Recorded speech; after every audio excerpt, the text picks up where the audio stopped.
திருப்பாவை மார்கழி 8ஆம் நாள். கீழ்வானம் வெல்லென்று எருமை சிறுவீடு மேய்வான் பரந்தனக்கான். மிக்குள்ள பிள்ளைகளும் போவான் போகின்றாரை போகாமல் காத்து உன்னை கூவுவான் வந்து நின்றோம். கோதுகளமுடைய பாவாய் எழுந்திராய், பாடிப்பறை கொண்டு மாவாய் பிளந்தானே, மல்லரை மாட்டிய தேவாதி தேவனை சென்று நாம் சேவித்தால் ஆவாவென்று ஆராய்ந்து அருளேலோர் எம்பாவாய். பொருள்: மகிழ்ச்சியை மட்டுமே சொத்தாக கொண்டவளே, அழகு சிலையே, கிழக்கே வானம் வெளுத்துவிட்டது. எருமைகள் மேய்ச்சலுக்காக புல் மைதானங்களில் நிற்கின்றன. எல்லா பெண்களும் நீராடுவதற்காக வந்துவிட்டார்கள். அவர்கள் உடனே நீராட வேண்டுமென்ற ஆவல் கொண்டவர்களாக இருப்பினும் உனக்காக தடுத்து நிறுத்திவிட்டு உன்னை கூவி கூவி அழைக்கின்றோம்.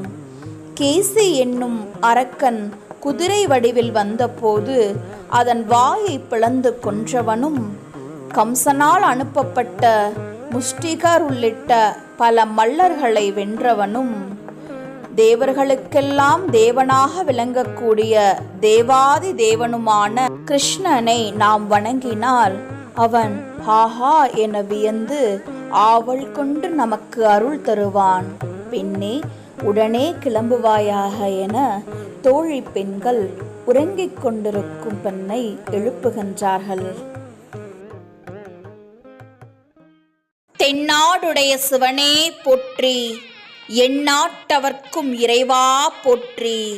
திருவெம்பாவை மார்கழி 8ஆம் நாள். கோழி சிலம்ப சிலம்பும் குருகு எங்கும், ஏழில் இயம்ப இயம்பும் வெண் சங்கு எங்கும், கேழில் பரஞ்சோதி கேழில் பரங்கருணை, கேழில் விழிப்பொருள்கள் பாடினோம் கேட்டிலையோ. வாழி இதென்ன உறக்கமோ வாய்த்திரவாய், ஆழியான் அன்புடைமை ஆமாறும் இவ்வாறோ. ஊழி முதல்வனாய் நின்ற ஒருவனை ஏழை பங்காளனையே பாடேலோர் எம்பாவாய். பொருள்: தோழியை எழுப்ப வந்த பெண்கள், அன்பு தோழியே, கோழி கூவிவிட்டது, பறவைகள் கீச்சிடுகின்றன, சரிகம பதனி என்னும் 7 ஸ்வரங்களுடன் வாத்தியங்கள் இசைக்கப்படுகின்றன. நம் அண்ணாமலையார் கோயிலில் வெண்சங்குகள் முழங்குகின்றன. இந்த இனிய வேளையில் உலக இருள் எப்படி நீங்குகிறதோ அதுபோல பரம் ஜோதியாய் ஒளி வீசும் சிவனை பற்றி நாங்கள் பேசுகின்றோம். அவனது பெரும் கருணையை எண்ணி வியக்கின்றோம். அவரது சிறப்புகளை பாடுகின்றோம். ஆனால் நீயோ ஏதும் காதில் விழாமல் தூங்குகின்றாய். இந்த உறக்கத்துக்கு சொந்தமானவளே, இன்னும் பேச மாட்டேன் என்கிறாயே. வாழ்க நீ. பார்க்கடலில் பள்ளி கொண்டுள்ள திருமாலின் சிவபக்தியை பற்றி தெரியுமல்லவா? அவர் வராக வடிவமெடுத்து சிவனின் திருவடியை காண சென்றவர்.